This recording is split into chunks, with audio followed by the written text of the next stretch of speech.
Hi folks, today I wanted to talk a little bit about the rise of physical media, uh, the railing against streaming services and subscription-based models like that, and whether there could ever be a hybrid model, a hybrid approach between the two. Because I think that there very well could be. Let's get into it. So if you don't know me, I'm Spencer. I like to talk about simple living, frugality, and cutting down on one's technology usage, sometimes through the use of other technologies. And on this channel, I like to go on, I kind of go against streaming quite a bit, actually. I've made a video called The Rise of the Subscription Economy. I've given some good free alternatives to streaming. And then I've also talked about physical media a few times on here as well.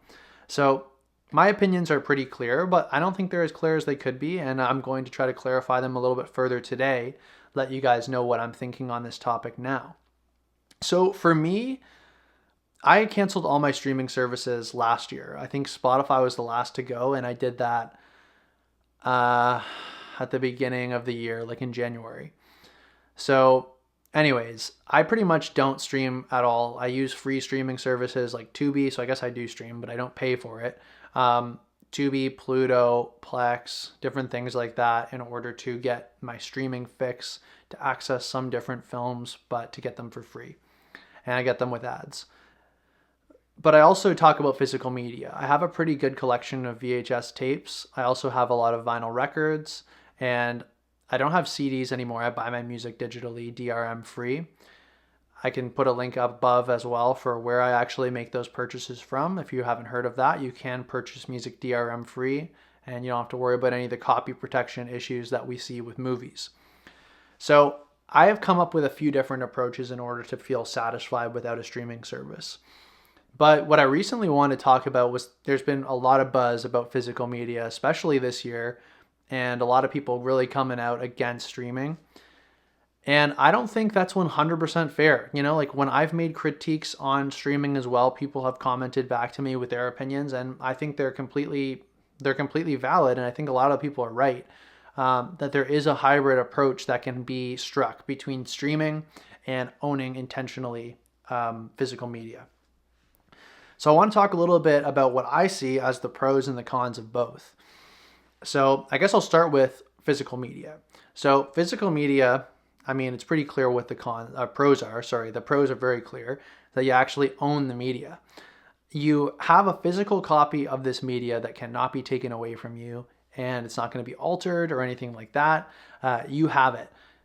If the internet goes down, you can still access it. You're not pulling it from a server somewhere. It's yours. That's pretty good.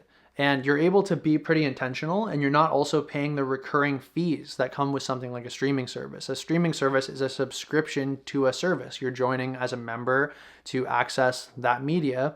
Whereas if you're purchasing your own physical media, you're building your own catalog per se, not having to access somebody else's for a fee. So there's definitely some pros to that. Some of the pros to Actually, I'm going to hit some of the cons to that first. So some of the cons to that, in my opinion, well, you're going to be a little bit more limited in what you can collect. You know, you can buy stuff for cheap when you're buying them used, but you're going to be getting older stuff. You're going to have a monetary cap where you just don't make enough money to buy any more. And I think that's going to be, you're going to be limited in how much you can have in your catalog compared to somebody like Netflix. You're not going to own as much as Netflix or Amazon Prime. So the pros for streaming is going to be that you're going to get access to a lot of different media compared to what you could feasibly and reasonably, I guess, accumulate physically, because it's going to be a lot of money to buy the same amount of titles that Netflix has and actually own all of those yourself. So you get access to a huge catalog for the amount of money that you're paying.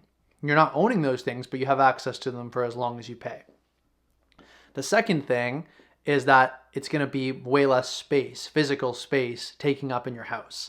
Now, if you have a physical media catalog, and if you have a pretty large amount of stuff that you have a big collection, you could be taking up an entire basement with that. You could have multiple shelves set up just for storing your physical media, and that can take up a lot of space. It can be a lot of clutter, and it honestly could just drive up your cost of living, because you're going to need a bigger house to live in or a bigger apartment to live in order to store your stuff.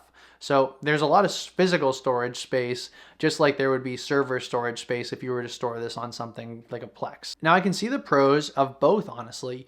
Like, I know I like to rag on streaming services, but I can see the pros of both. It's the fact that with physical media, you can't have it taken away from you. It's yours. Nobody's coming to take it. When Sony and Discovery had that dispute and they were going to take away everybody who had purchased digital copies of things like Deadliest Catch or Mythbusters, if you owned physical DVD copies of that, they're not coming to your house to take them. You get to keep those things. And that is the pro to owning physical media. There's not going to be any alterations. That media is yours. And once you've paid that one time to own that thing, you don't have to pay anymore. If you just had Netflix, let's say back when they had Friends, in order to access Friends, it might be cheaper for you to just buy the entire box set of Friends and then never have to subscribe to Netflix in the future if that's the main show that you watch. But the pro of streaming services is that the average person is also watching a lot of new media as it comes out.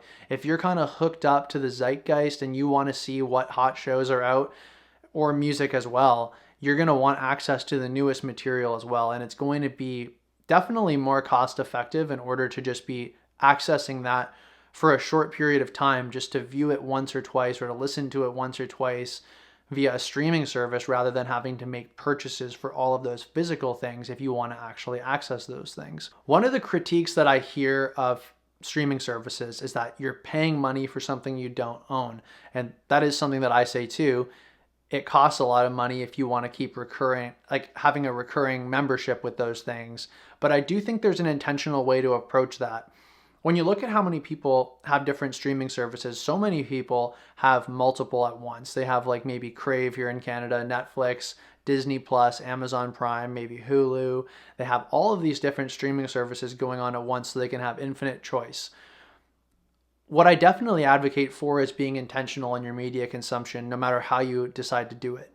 If you want to use streaming services, consider hopping from one to the other.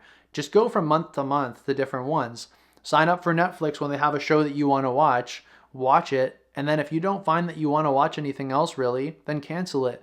And if you want to maybe move over to Disney Plus and watch like The Mandalorian or something, go and sign up for Disney Plus for a little while, enjoy that, and then move on to Amazon Prime to watch something else, and just hop around. Don't let these things accumulate and just be, digital and subscription clutter that is just slowly costing you money, but you're not really getting any value from those things.